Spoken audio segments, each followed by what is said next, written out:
Okay, I'm going to try to show how our Daily 5 is kind of morphed into some digital stations within the classroom here.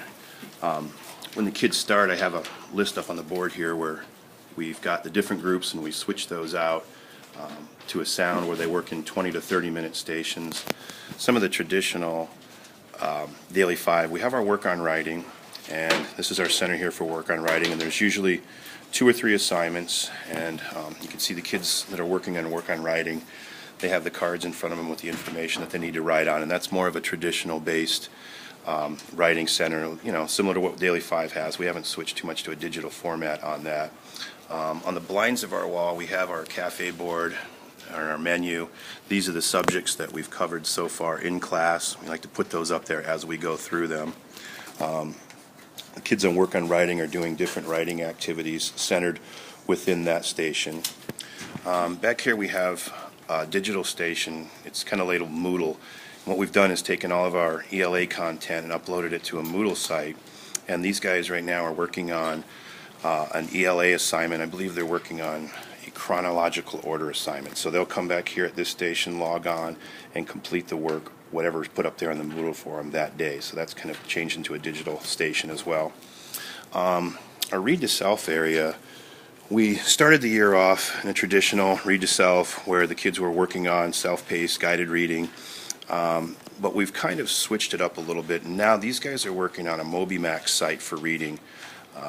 They're using the teaching tool that's embedded in MobyMax, and what that does is it monitors their reading so that I can see where they're at. It's also teaching different strategies and common core elements in reading. Back in the corner here, this started off traditionally as our word workstation.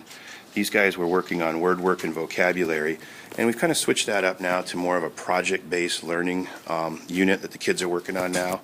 They're doing a project-based unit on pinhole photography, and these guys are doing research on what pinhole photography is. Eventually they're going to be making their own pinhole photography or pinhole cameras and developing those, and each day they have a different assignment to work on here.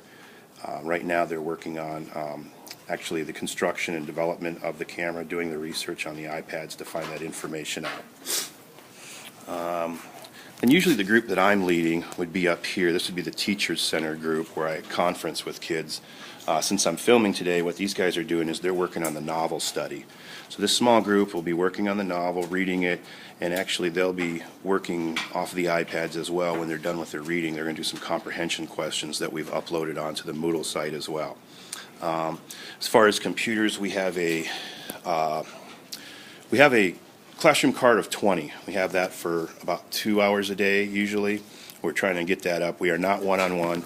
I do have in that Moodle station back there, I have a few extra computers that the kids can work on. They're getting kind of old though, and I don't know how much longer they're going to be operable.